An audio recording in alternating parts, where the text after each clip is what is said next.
What's up, YouTube? Welcome to the Practical.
What's up, YouTube? Welcome to the Practical Bug Bounty course. This course is another course launch in our series of course launches that we've done where we've covered all different topics of ethical hacking and related fields.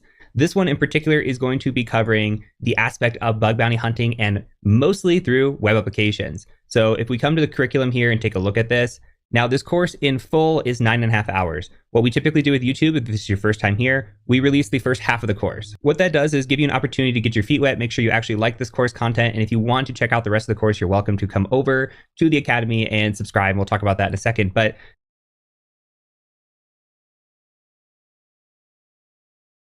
welcome to the 2024 update of the complete bug bounty course that I have here on YouTube.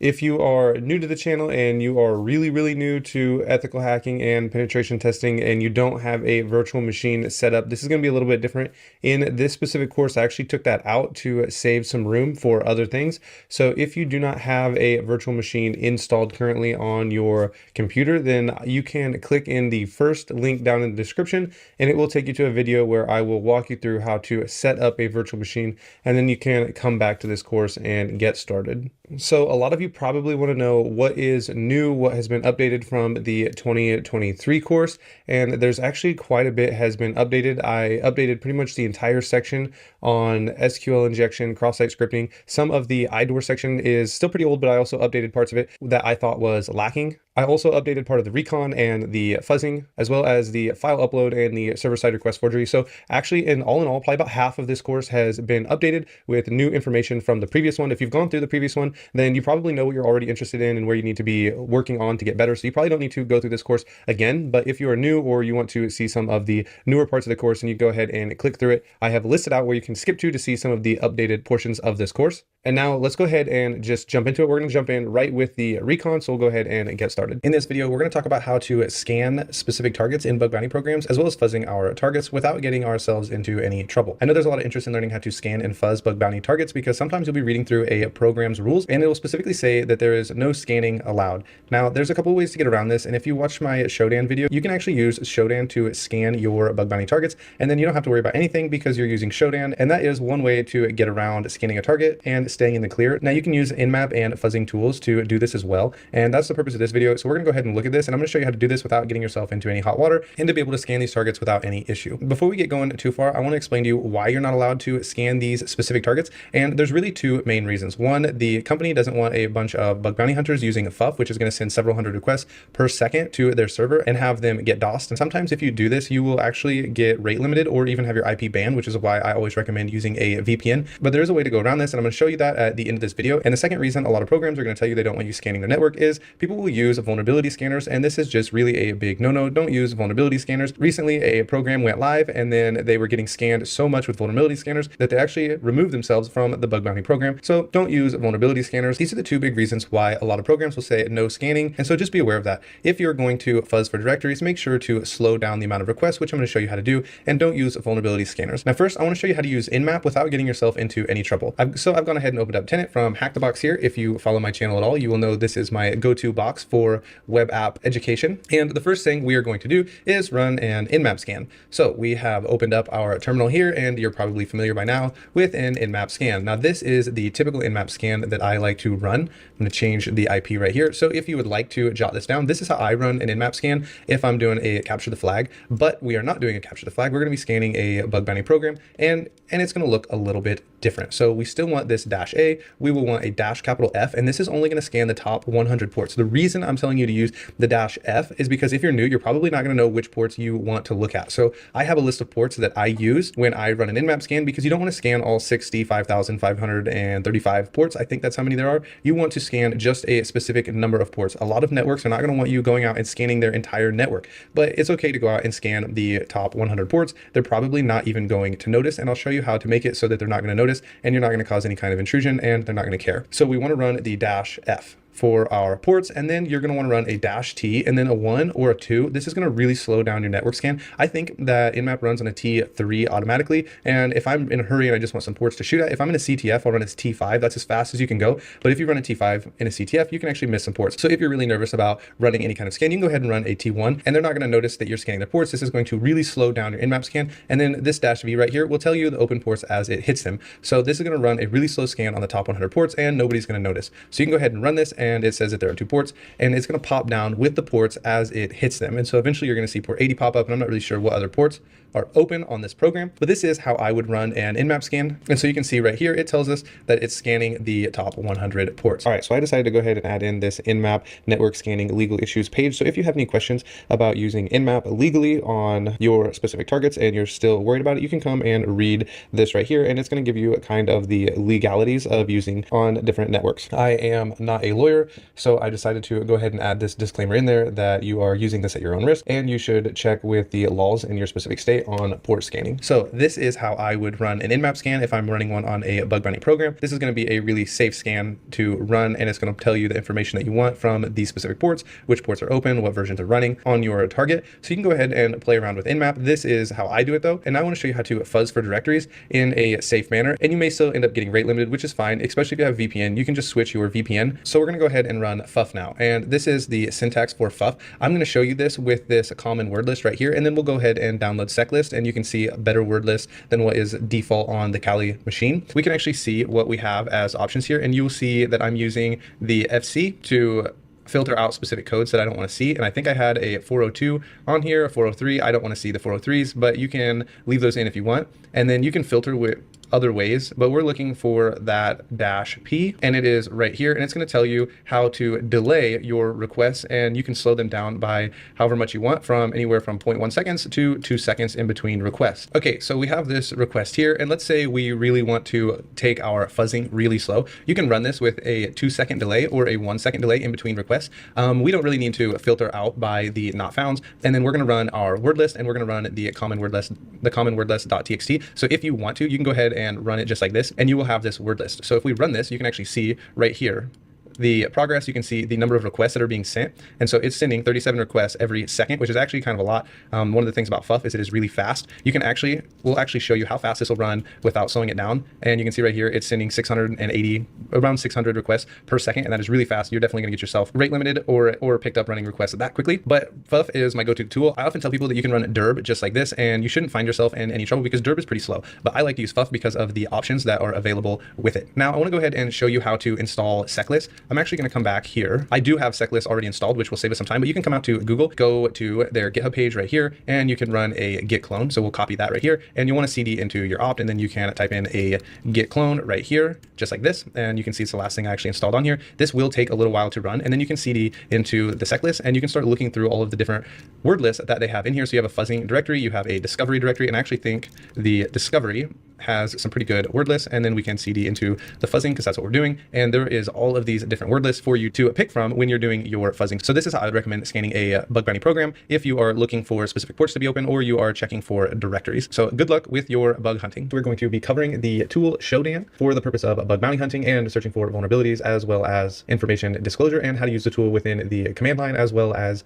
the actual browser. Shodan is an excellent tool for those who are new to the world of bug bounty hunting or those who are timid when they read a program and it says that you should not scan a network and you don't really want to run Nmap and you're too afraid to actually scan the network. You can go check out Shodan because Shodan scans the network automatically and then stores all the information in its database. So all we have to do is know what queries to run to pull the information from Shodan and read their information from when they have crawled the network or the web browser previously, and then we have access to all of that information without having to scan the actual target, and you don't have to worry about breaking any program rules. So the way Shodan works is it actually goes out and crawls every single device that is connected to the internet, whether it be your thermostat, your refrigerator, or your web security cameras, and it'll see if there's any vulnerabilities. It'll store the information such as the software that is currently running on it, and if it has any vulnerabilities, it is now open to the web and anyone can access your information, your thermostat, your refrigerator, your webcam, or even your printers. If they have any vulnerabilities, then the whole world will know it because all they have to do is query that specific version, such as WordPress 1.4.7. And if you have a web application that is running that specific WordPress version, the whole world is going to know it because there will be a CVE on it and you will be open to a potential attack. So the way Shodan works is it just crawls all of the internet and stores all of the information that it can possibly grab for anything that is connected to the internet. So what we're going to do in this video is run queries on Shodan, but because we're going to be doing this with a free account, you're only going to be able to run a very limited amount of commands or scans.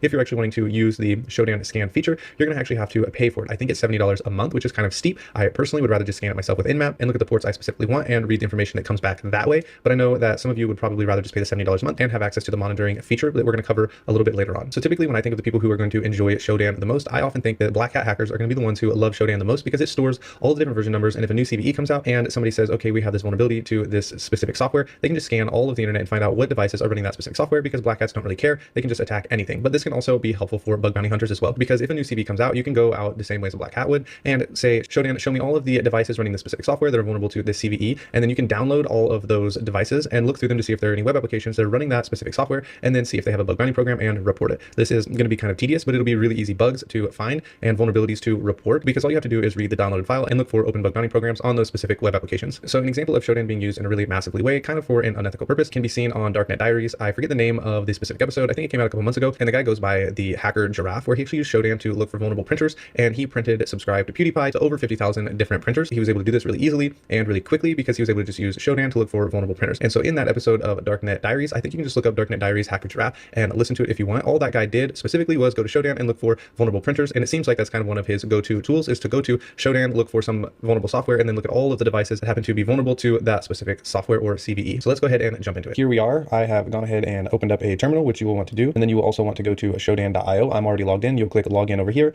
I personally just log in with Google, and this is a non-paid account. So we are going to be looking at basically the exact same setup that you are going to have when you first open up Shodan. The first thing we're going to do is be using Shodan from the terminal. So if you just come in here and type in Shodan and hit enter, you're going to get a bunch of options. Now these options are going to be default, and Shodan should already be installed on your Kali Linux machine.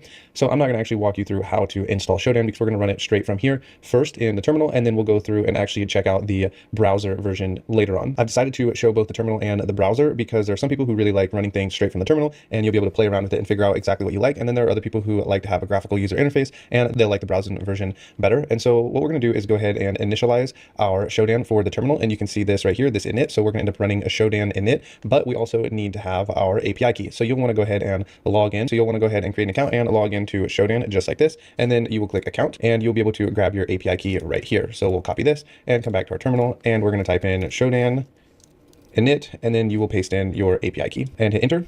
And it tells us that it has successfully initialized. And now we are ready to start making some Shodan queries. So the first thing we can do is just run a Shodan info right here and see what it tells us about our account. So we can type in Shodan info and then hit enter, and it's going to tell us we have 0 credits available and scan credits available. And that is probably because I have already ran some queries with this over here on the website, but it's not really going to make a difference. I'm going to show you how to run these queries. I just might not get the results back that you will. Every time you make a request, whether it is over here on the actual browser or it is inside of the terminal, it is going to use one of the credits that you have, but you can always pay and subscribe to Shodan and have more credits. Most of the bug hunters who are successful will have a paid subscription to Shodan, and they really like using Shodan, and we're going to cover why it's helpful. But personally, personally, a lot of the stuff you're gonna be able to get on Shodan, you can find your own self by running some different tools, which I've covered on my channel previously, but that is not the purpose of this video. So the second thing I want to show you is often when you want to run something, like let's say we want to run this Shodan scan right here, what we can do is we can run Shodan scan and then a -h, and it's gonna tell us the options for the actual scan right here. So you can run a Shodan -h,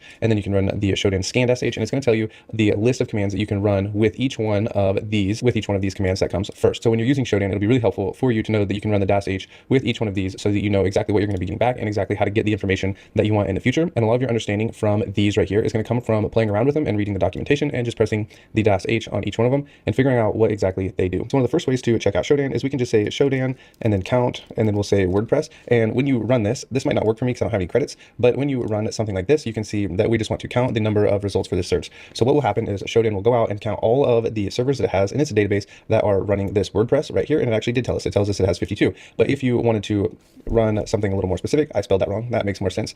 So 500,000. So if you were to run something like this, you might want to say you were looking for WordPress version 1.4.7 because that's what your target is running, or there's maybe a new CVE out there, and you just want to see, okay, what web apps are running WordPress 1.4.7, and then Shodan will give you a list of those actual web apps that are running that, and then you can see if any of them have a bug bounty program, and then report to them, hey, this new CVE for this WordPress has come out. So it saves you from having to go out and actually find a specific target and then looking to see what it is running, because Shodan will actually do the heavy lifting for you. And so all you have to do if you are a bug bounty hunter is say, this is the version, a brand new CVE has come out for it. So you'd say Shodan 1.4.7, which I actually don't even know if this is a real version. You would run this, and it is, and you would say, okay, there's 7 web apps that are running this version currently in the Shodan database. And then you would just go out and look to see if any of these 7 have a bug bounty program. And if they do, you can report, hey, the CVE came out and you're vulnerable to it. And so that's a really simple way to find bugs, and it's all based on recon, and you really don't have to do any heavy lifting. Very simple. You've seen how fast this has gone, and you could potentially have found a bug if this version were vulnerable to a CVE that had just come out. So if you're familiar with Nmap, what Shodan does is pretty similar. It goes out, scans the network, and it crawls all of the internet and pulls the banners, the versions, what's running, if it's Apache, if it's Windows, if it's got WordPress running, and what ports are open. And so with Shodan, we can just query all of this, and it stores this in the database. And that's how it already knows that there is 7 web apps running this WordPress 1.4.7, because it is already, all it has to do is check its database, and it doesn't actually have to go out and scan. But we can scan with Shodan, and we're going to look at this in a little bit, but I just want you to know how Shodan works, and it already has stored all of this information on there. So now you can see how this is kind of a go-to tool for the black hat hackers, because they don't really care if these 7 web applications have a bug bounty program or not. They just are going to attack it and see what information they can get out, because they don't really care about. I personally don't think it's worth it, but I know there are a lot of bug bounty hunters who do think it's worth it. So it might be worth it to you to monitor and just pay vulnerabilities. So that concludes our video on Shodan. One of the things I want to make sure you understand is that when you run a Shodan scan and you're thinking about trying to exploit something, you need to make sure that it's in scope and has a bug bounty program. Otherwise, you could be getting yourself into some illegal trouble. And make sure before you go ahead and start looking at a specific target to see if it has a bug bounty program. So if you have any comments or questions, please let me know down below, and I'll try to get to those as soon as I can. Thanks for watching. We are going to be covering how to take notes for the world of bug bounty hunting, or maybe you are wanting to become a penetration tester. Note taking is going to be really important to you, and your method of note taking and actually being able to go back and overview what you have already done and gone through your checklist is going to be really important. So in this video, I'm going to show you how I take notes, and we're going to use Cherry Tree within Linux because everybody's going to have access to this. I personally use OneNote, but it's going to be really similar to what I'm going to show you in this video. Some of the benefits of taking really good notes is going to be having organized thoughts, being able to write a really simple proof of concept. You'll be able to have screenshots and be able to see what you have previously done, and you're not going to waste a lot of time going back to subdomains that you've already enumerated and looked at, because you already have all of your notes there for you and know that you've already looked at it. And if a new vulnerability comes out, you can go and see when the last time you enumerated, looked at this specific subdomain, and know if the new CVE is going to be applicable to this specific domain and the software that's running on it. So with that, let's go ahead and jump into it. So here we are on our Kali Linux machine. We can come up to the little drop down menu and we can type in Cherry Tree, and it will be automatically installed if you're running Kali Linux. So using Cherry Tree is going to be really pretty simple. The first thing you're going to want to do in your notes is you're going to have the main domain and all of the information that you found on it. So you can type in the domain.com, and this is going to give you this parent node right here. And you can also change up your note taking method, and maybe you want to have the main domain and you have each subdomain right here.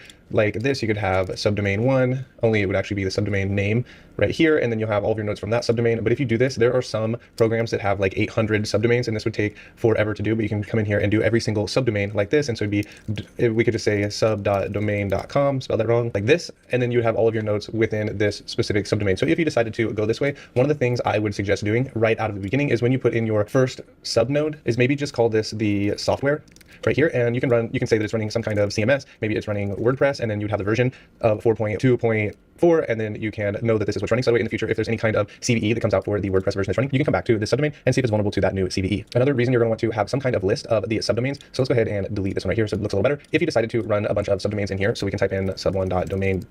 google.com, and in here you have a list of all of your subdomains. You can have actually subdomains in here within this specific thing that you're looking at. So in here we could say software, and you can see how this is going to organize our research for us. And inside of the software in here, you would put your WordPress and then the version that it is running. So these are a couple different ways to kind of organize your notes. And another way to save time instead of actually going through and typing all this out is on this box I already have Wapalyzer installed. So I could just we can come to the browser and type in like google.com and open up Wapalyzer to see what information is there. And now we could open this up right here, and I could just screenshot this and pull that screenshot over to my Kali machine, and then I can put it into Cherry Tree. So I could grab this and pull it over and put it into Cherry Tree. I actually don't have this specific Kali box set up to do that, so it's not gonna work for this one. But on my actual personal Kali Linux machine that I use, I can just pull screenshots back and forth over to my Kali machine and save them inside Cherry Tree. But I use OneNote, so I don't really have to worry about that too much. So screenshotting and adding information in here is going to be helpful as well if you have that capability. And one of the things I like to do is at the end of a recon session is make a node like this, and we'll just call it a recon node. And then in here I write down all the tools I ran and the way that I collected all of the information.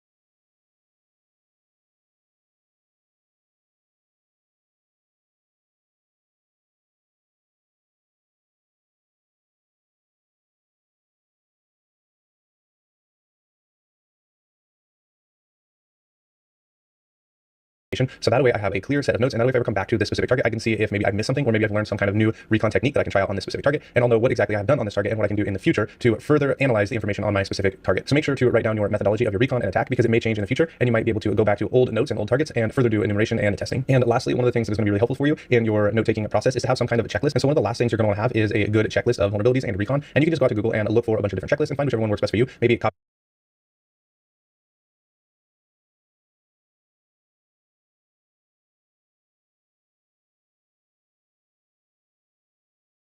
paste it and put it into a Word document and modify it and make your own. But in the meantime, you can just Google bug bounty checklist and click on one of the checklists and then look to see what is in here, and you can follow their recon. Maybe there's something in here you don't like. I used to use HTTP Pro, but I decided I actually like going out and checking things manually, so I don't use this anymore. But it would be helpful for you to have something like this, some kind of checklist, so that way you don't miss any bugs or vulnerabilities or maybe hidden subdomains that you would have otherwise missed without a checklist. So this will be really helpful for you as you're working on your recon skills in the future and developing them. So there's a lot of ways to take notes. I showed you Cherry Tree only because it's in Kali Linux, and everybody who is going to be running a virtual machine is going to have access to Kali Linux, and they're going to have access to Cherry Tree. But I personally use OneNote, and maybe there's something else out there that you like to use. All right, we are going to look at a URL real quick and look at the different parts of the URL just so you can get an understanding of what is going on when you look at these. It's really important in your recon phase to be able to know what URLs look interesting that you can copy and paste into your notes so that you can come back once you have finished your recon phase and actually start testing. So I've gone ahead here and just typed out a basic example, and you're probably all familiar with HTTPS and HTTP protocol, and it is labeled as the schema. The www dot is not always there. This is labeled as the subdomain because sometimes this could be a subdomain listed as sub.domain, and so this is actually a subdomain, but that is the same thing as the www dot. And so right here we have the domain name, which would be like google.com, and I'm not really sure why the .com is actually listed as the top domain level, because you can use in here like .uk, .fr for different countries, a .net, a .org for an organization, and it's still called the top domain level, but that is this portion of the URL. So all of this is pretty basic. You can fuzz this right here, the subdomain, and the most popular subdomain fuzzer that I can think of is wfuzz. I'm sure you can use other fuzzers, but wfuzz is one that seems to work really well for me when I'm doing subdomain fuzzing. And then right here is when we start to run into the path with the location to the contents is how I have it labeled here. But I usually think of this as a directory, this as a directory, and then eventually you're going to hit a actual page, and you can actually delete some of these, and you can just go to blog and see what's there. But this is the path of the location of the page. Now here comes kind of the good part for us to look at. And before we move on, you can actually fuzz for different directories right here, the same way you would fuzz for subdomains and look for different directories within the subdomain or a domain. And now when we move on to right here, the question mark, what you need to remember about the question mark within the URL is that it signifies a query and a parameter is about to be dropped in, and this is where we can start messing with the URL to see what information we can pull back from the server. So you can try and look for an LFI, an RFI, an SSRF, and actually right back here you can look for directory traversals, but you have a parameter. Usually it'll be labeled as something other than parameter. One of the ones that automatically throw up a red flag for me is when I see a parameter that says URL and then this query, you're gonna look to see if this is querying the actual server itself, and if it is, you can start to look for a server-side request forgery or something along those lines. But let's say this just has like an ID right here of 42, and you can go ahead and start changing this 42 to other numbers and see what information you can come back and maybe see if you can access some information that you're not supposed to. So this is a URL, and one of the reasons I wanted to show you this is because when you're in your recon phase and you're not yet testing, to remember to save URLs that look really interesting to you with different parts that you're able to change or fuzz that you think might pull back some information that you should not have access to. In this video, we're going to talk about how the DNS works, or the domain name server. So if you decide you want to type in something like google.com, how does your browser know where to go and find the Google IP address to resolve the web page to you? So I Googled how DNS works and had to go through a few pages before I found something that was actually good for an example, and I thought this was a really good example. So we're going to go ahead and walk through it. So you have a person right here who types in a domain right here, and they type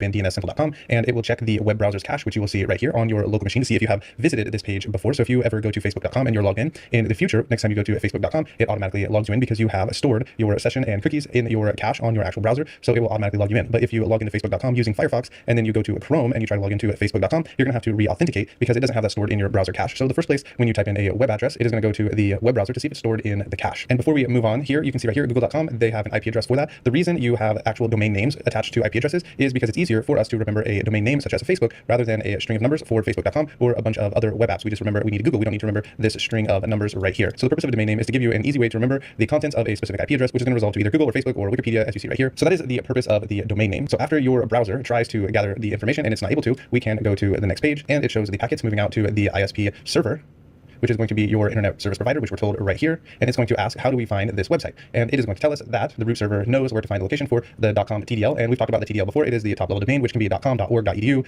.uk, .fr, and many others. So those will be the top level domain servers. And it's going to tell you to go out to the root server. And the root server is going to give the information back for which TDL server you are looking for that's going to contain the information you want. So if you want the .com TDL or if you want the .org TDL, and the root server is going to pass the information on to the next server in line to give you the information.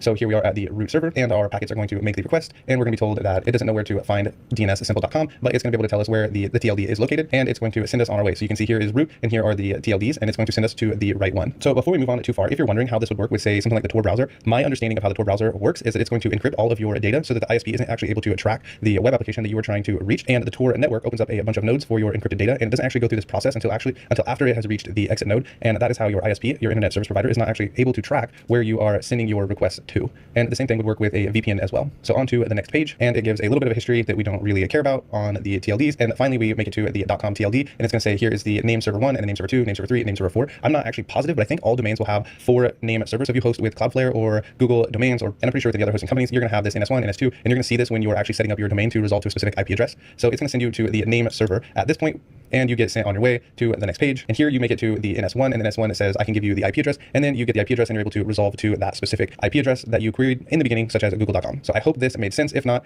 you can watch it again, or you can read through this. You can see the URL is right here for you to go to, or you can Google around and read maybe something else that explains to you how DNS works if this was too confusing. And if not, you don't necessarily need to know all this information to move on into the world of ethical hacking, but I thought it'd be helpful for you to understand how the web works. All right, in this video, we're going to cover a tool that is called Dig, and it will check for zone transfers. You're going to hear about zone transfers. It is a great way to find additional subdomains. You can use Fuff and GoBuster and WFuzz and try and brute force for subdomains and use Sublister, but you can also use Dig. It's really quick, and if there are any subdomains, it's a really helpful tool because you'll find them right away. So a DNS zone transfer is supposed to replicate a DNS database between DNS servers, which means if it is vulnerable to a zone transfer, it will give us information like subdomains and some other information, which we'll see in just a second. So we'll go ahead and run this. I have opened up the box Friendzone from Hackabox because it is vulnerable to a zone transfer. And if you find a bug bounty program that's vulnerable to a zone transfer, you're not actually able to exploit it and hack per se the web application. But when you find a zone transfer and something is vulnerable to a zone transfer, you can report it as information disclosure because it's something that should not be open to the world. So the easy way to test this is with a tool called Dig, and we'll just type in Dig. So we'll go Dig AXFR, and then we will say @ and then we're going to use the IP address, and then we'll use friend zone because that is the domain that we are after .red. And then we can run this and see what it spits out for us. We have friendzone, and administrator 1. So this would be something that would be worth checking out. We have this HR. We have an uploads, which would also be something worth checking out if you're doing a CTF or if you find this information out in the wild. And so you can actually save all of this into an out file, and we'll just call it zone, just like this. And then from other recon that is done in this box, you also find another domain called friendzone portal, just like this, and we can run it. And we find admin, files, imports, VPN, and you have all of these files as well. And so if you double care it, it will just append to our file. So if we cat out zone, we have all of this information. And now if you have taken my little bash course, you know that we can cat out the zone, and we can go like this. We can say grep friendzone and make sure that works. And so it'll point out, it'll give us all everywhere that friendzone is located. And then we can say grep in, and then we want to awk for our cut, and go ahead and put in our curly braces and quotes, and we can say print $1 because we only want what is at the front of this file. And then we will see what happens. Yep, that's what I thought was going to happen. It gives us what we want. And then we can say sort -u, and this should get rid of our replications right here. And it does. It sorts it out for us, and we get rid of a lot of the repeats. And now you have this nice little happy file with just the subdomains that we have pulled down from the zone transfer. So zone transfer is something you should always look at. And if you're in a Hackabox, you might have to add more of these to your Etsy host file. But out in the wild, these would be really good targets to go ahead and try to attack and find exploits on. So this is the zone transfer with the Dig tool. You'll want to remember it whenever you see a port 53 that is open. That is the port that is used for a zone transfer. transfer. So a few things to remember about this specific tool. If you run an Nmap scan port 53, if it's open, you can always try for a zone transfer and see if you can pull down additional subdomains. It's a great place to grab subdomains. You can also report it as information disclosure if you are actually able to pull off a zone transfer. So with that, we will move on to the next tool. All right, I want to cover two more tools that are recon tools that you're going to hear about, but I don't really use a whole lot because I don't think I get a whole lot of helpful information from. But you're going to see these in pretty much every penetration testing textbook, every certification course you ever come in contact with, and they are Whois and NSLookup. We'll do NSLookup real quick because it doesn't give us back a whole lot of information. So you can just type in NSLookup just like this, and then you can do something like www.google.com, and it's going to tell you their IP address, the domain name. You're going to get the IPv6 name back, and it's going through port 53. And so this is a tool you would run if you see port 53 open, same as Dig, and you can get just a little bit of information back with NSLookup. So you'll hear about this, and you will definitely see it in the future. This is what it does. But then there's another one that you're going to hear about and see regularly, and it's Whois. And so if you type in Whois google.com, you're going to get back a whole bunch of information. And if you're ever doing like a penetration test, this is actually a good one to run because sometimes you can get back email addresses and a phone number and things like that about the company, but you can find out a little bit more about the company. So right here, you see they're using the Google domain servers right here, which isn't that surprising being from Google. But if you look at this right here, who is Google registered with? It's not even registered with Google Domains, which is kind of ironic that Google does not have their own domain name registered with themselves. I'm guessing they must trust this Mark Monitor more with security than they trust themselves, which I mean is saying something, I think.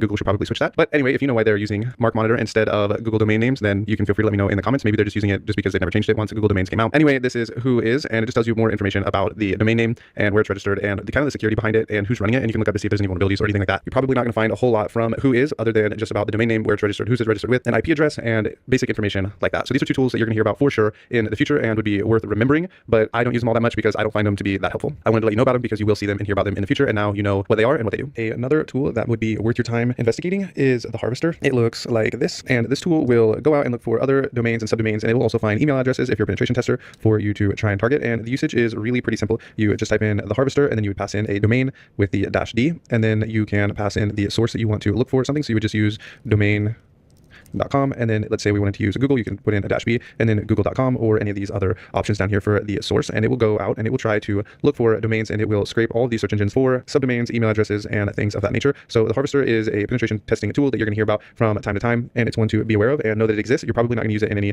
pursuit of certifications or CTFs, but it is a really great recon tool and one you should know about and be aware of. To be looking at CertSH, I've gone ahead and pulled it up here. This is actually the second time shooting this video because I forgot to press record the first time. But when all else fails, when you're looking for subdomains, the CertSH is going to be a great place to come. It's going to give you the certification tickets for the domain that you are looking at. So we'll go ahead and open this up, and I'm going to type in tesla.com, and we can hit search and look at the subdomains that it pulls down. And you're interested in this middle row right here because if you look at this closely, you can see these subdomains right here for tesla.com. And so this will give you a bunch of subdomains for you to go out and look and test for bugs and see if there's any information out there or anything you want to test against. When I look at something like this, one of the first things when you have so many subdomains is to see which ones look specifically interesting to you, and then you can go and check those, but always make sure that they are in scope. So you'd want to make sure that this assets, first of all, is owned by tesla.com, and then you want to make sure that it's in scope. And second, a tip is to look for the dev. Typically these dev sites and these dev subdomains right here are going to be hosting information or new software or new code before it goes live on the actual main domain. And so these devs are always something good to look at. Another one that's good to look at is look at like admin portals and see if you can get into any of those, or fuzz for directories, because there might be something there that you might need authentication for in order to see, but you can access it without being authenticated. So the devs, admins, pages like those, this API would be interesting to look at. And so you can come in and look at all these subdomains. If AMAS and Sublist are not pulling back enough subdomains for you, you can always come to srt.sh and check this out. So in this video, what I think we're going to do is I'm going to show you how to grab all of the different possible URL targets for you within a bug bounty program. And then we're going to start to narrow it down to the URLs that are actually responsive, and then the ones that I think will be helpful for you to target as a beginner. And so I'm going to show you how to find the most obscure URLs within bug bounty programs for you to target. But always make sure to remember that these URLs are in scope. That's going to be really important. So always check that, because sometimes you'll see URLs that maybe are several years old and a specific bug bounty program has forgotten to remove them, and you're going to think this is a really great target, but it will end up falling into the category of out of scope. So make sure as you go through your recon phase to only target URLs that are in the bug bounty scope. This is something that I really struggled with. In the beginning, I would end up out of scope. So you don't want to do that. All right, there is something called the Wayback Machine, which is really cool, and we're going to be utilizing this. And thanks to TomNomNom for making a Wayback tool that is really going to save us some time, as well as a couple of other tools. So if you want to check this out online, you can type Wayback into Google, and you'll be brought to the Wayback Machine. And we can come right in here, and it tells us at the top that it has saved more than 737 billion web pages. And let's go ahead and check out what this does. So we can type in yahoo.com, and it's going to give us all of the screenshots that it has taken of yahoo.com from October 17th, 1996. So this is why it's called the Wayback Machine. And it doesn't just take screenshots, it'll actually store the URLs, and you can go back and check out the timestamps, and it'll show you what the web page actually looked like at that time. So if we click back here to the year 2000, and let's say we want to open up February 29th, 2000, we can do this. So we'll right click, say open in a new tab, and it's going to render what that page looked like for us from its archive, which is pretty cool. And so this is what the main page looks like, and some of the HTML might not render quite right, but that's okay. So we just really want to grab the URL and a lot of the links that were available at that time, just in case they are still being hosted on our specific target and they have not removed them, which does happen. Programs and companies will be hosting up specific subdomains, and then after a while that subdomain is no longer in use. And this is really common with blogs on large companies. Say that PlayStation comes out with a new video game, they'll create a subdomain all about that video game, and then they will forget about that video game, and years pass by, and that subdomain will still be up, and it won't be updated, and it might be vulnerable to new exploits and CVEs. And so that's why we want to look back into the past and see if we can grab any subdomains or URLs or links that may lead us to bugs that other people have not checked for within those forgotten subdomains and links. So this is the Wayback Machine. You can come in here and get a feel for how it works. And now we're gonna go ahead and install the Wayback tool by Tom Nom Nom. So what you will do is come to Google and you're just gonna type in Wayback Tom Nom Nom, and it's gonna be the first tool here for us. And we're actually gonna have to install the Go language before we're able to install this. So what you can do is open up terminal and come in here and just type in Go. And if it doesn't turn green, then you do not have the Go language installed. So what we're gonna need to do is run a sudo apt update just like this and let this update. And if yours doesn't update or gives you some kind of warning, you might have to run a sudo apt upgrade and then run the sudo apt update. So now that we're all update, we can run sudo apt install Go lang like this. And we'll say yes. And now if we type in Go, it should turn blue for us or some other color, meaning that we have the Go language installed. So we can come back to the Tom Nom Nom site and we can just highlight this and we can just copy this right here. And it's actually going to install the tool for us. And I think it installs it in the directory go/bin. So I'll show you that in just a second. We can paste this in. And I think we're going to run this as a sudo. Okay, so when I ran it with sudo, it didn't work for me. So when it actually installs the proper way, it's going to run it just like this. And you're going to see nothing in the output. And then what you're going to do is cd over to the Go bin. And it's going to look like this. And you'll hit enter and you're going to automatically come into the directory like this. And then if you ls, you're going to see the Wayback URLs within the file here. And the way we're going to run this is with this // and then the name of the tool that we want to run. And just so you can see what it looks like, you can run a-h and see the output here. Okay, so my other VM was freezing. So I went ahead and opened up a new one, which is just fine. It will all work the same. So I went ahead and installed it on this new machine, and you're going to find it in the Go bin. And so if I run an ls, you're going to see, I actually have a couple of tools in here, but I'm going to show you how to install those in just a second. But this is the tool you just installed right here. So the way we're going to run it is really simple, but first we need to create a target domain for us. We're going to gedit, and I'm going to gedit yahoo.txt. And we can just type in yahoo.com, and this is going to be our domain that we target. And if there's any subdomains in here, you would want to paste in like a sub.yahoo.com. And I'm going to show you how to grab these subdomains here in just a second. So we're going to leave it just like this. We will save, and now we can run the Wayback URLs tool. And while it runs, I'll show you how to grab the subdomains. So what we'll do is cat that file that we just made, and we're going to run it into the Wayback URLs just like this. And then you can actually save all those into an out file by pointing it over to the file you would like to call it. So we'll call it yahoo.urls.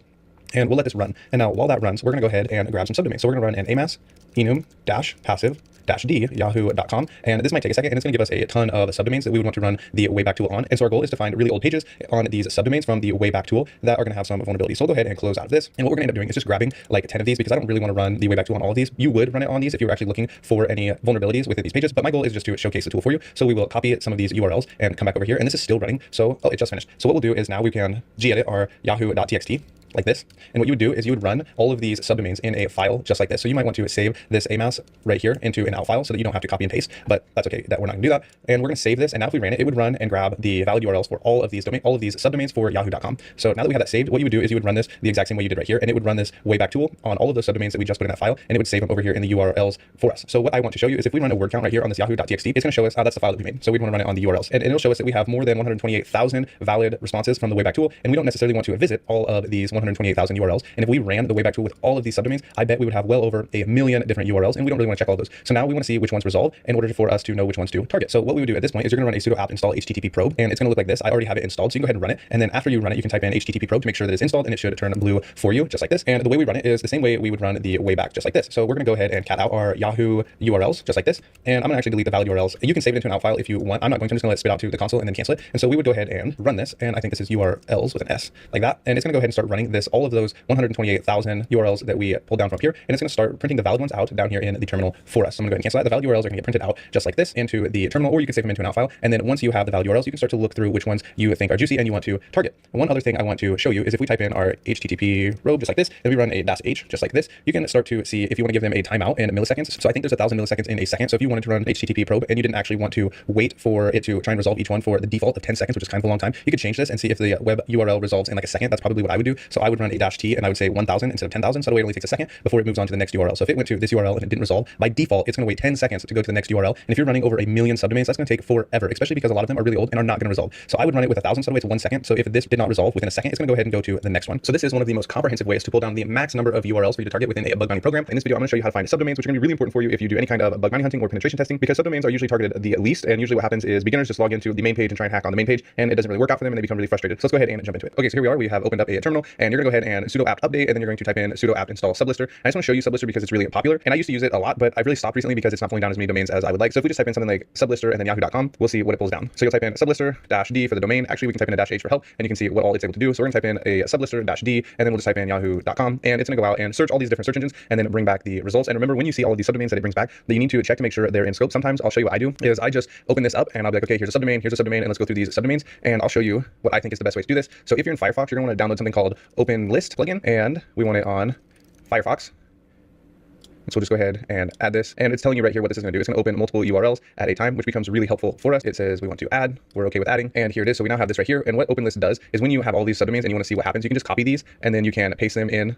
So we'll just grab this one because I don't think it's gonna have anything on it, so we'll copy this one. We can come over to open list and we can just paste in a bunch of URLs. So what we do is you really just copy a bunch of these instead of the same one over and over. And then when you hit open URLs, it's gonna open all of these tabs for you. It's gonna be a lot faster than having to open one at a time. So here they are, it opened all those for us. So that's one way to check out the subdomains you do find, but that's not the purpose of this video. That was kind of just an afterthought that popped in my head as we were shooting this video. So you have a sublister, and here's a list of subdomains that it's brought down. And you might be able to say, well, that's a decent sized list. So we'll scroll through it here. It's fine, but it's not as big as we would like. So one of the tools I've been using here recently is AMAS, and you can just type in AMAS-H and you can see exactly what it does. And it's gonna tell you it's an in-depth attack surface mapping and asset directory. AMAS is really cool if you can get it to work. So sometimes AMAS can be a little bit finicky, but it'll work for us for what we're about to do. You just type in AMAS, and then we want to use enum because we're going to do enumeration right here. And then if you hit a dash, if you just hit enter with AMAS enum, it'll tell you everything you can do with the enumeration. And we're actually going to scroll up and we're going to run a -d, and we're just going to give it a domain. And sometimes I like to run a -IP to grab the IP addresses for the discovered names, which can be really helpful. So we're just going to run AMAS enum -d, and then we'll just run yahoo.com. Actually, now that I see this is running and it's actually taking a little while, let's go ahead and close out of this. I want to run an AMAS enumeration, and I want to run a -passive, and then the domain right here, and then run this, and this should run a little bit faster than what we did have going. Okay, so AMAS is still running, but I want to show you, look at all of these subdomains that it has pulled down for us. This is going to be way more, it's so many that my terminal is actually lagging. So we'll go ahead and close out of this so that way it stops. And if we just scroll through here, look at all of these subdomains.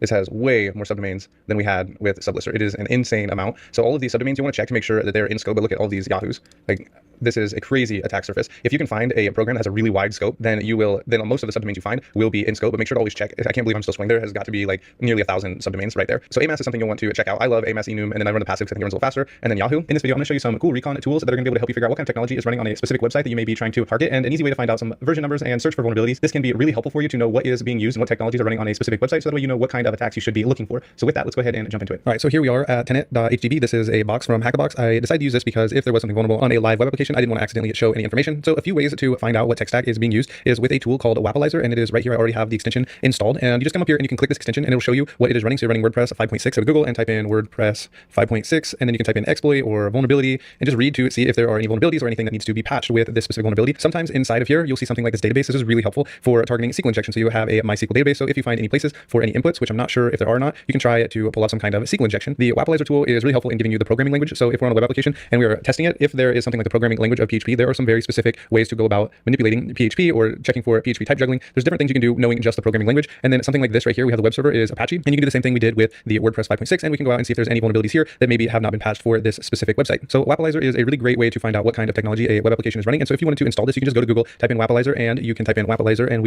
I'm on Firefox, you might be on Chrome, and we can do Firefox, and then here's the extension, and you can just come over here, instead of remove, you will click install. And the second one I want to show you is the React Developer Tools. This is a really cool extension. It will be right here, and whenever you're using something that's using the React framework, it will light up for you. So I went ahead and opened up Instagram, and you can see it light up blue right here, and it'll tell you this page is using a production build of React. And so we know Instagram is using React, and there's actually a lot of popular websites that use React, such as Uber Eats, Discord, Instagram, Skype, Pinterest, and many others. So knowing what is running, such as React, you're gonna know that there's JavaScript, and then there are a lot of common frameworks that are used within React, and you can Google those. We're not gonna go into those in too much detail. And then one of my favorite websites is right here, the W3 Text. This is gonna do something very similar to Wappalizer. So right here, you can just enter a specific URL, and it's gonna tell you what is being used, very similar to Wappalizer. So if we just type in yahoo.com, it will pull back for us all of the technology that is being used. So it says it has some server-side programming with Java, JavaScript, jQuery. So you have this really old library right here, and it tells you there is a newer version. And so there's a lot of information in here. And if you have any questions about something like JavaScript, you can click on it and it'll tell you what JavaScript is, or jQuery, and how it is used. So there is one other way to kind of find out what kind of tech stack is being used. So if you come in here and you have Wappalizer and we look at this, we can also come in and try to figure out what is being used within the JavaScript. Sometimes you'll be able to see comments or be able to work out what is being used on the website by coming in here and clicking on the debugger right here, and it'll tell you here is the JS, and we have the JavaScript, and then you can click the pretty print down at the bottom, and you can look through this JavaScript and see what you are able to find inside of here. So these are some of the common ways to find out what technologies are being used on websites. They can be really helpful for you to know what's going on and exactly how to attack a website, and these can be really helpful for you in your recon phase, and maybe even lead you to some kind of vulnerabilities just because you have a version number given to you. Okay, so now I want to show you the tool Nmap, and if you followed my channel for any length of time, you're familiar with the tool Nmap, but I want to show you how I like to run this tool and the information I like to look at and pull back from my target. So Nmap is a port scanner, and if we run nmap-h, it's going to spit out for us all of the things that we can do with Nmap. One of my favorite things to do is run a -v with a -a. This is going to tell us about the open ports as they come back, and this is going to give us all the information. So it's going to tell us right here, enable OS detection. It's going to do script scanning, and it's going to look for different versions as well. So we can go ahead and type in an nmap-a,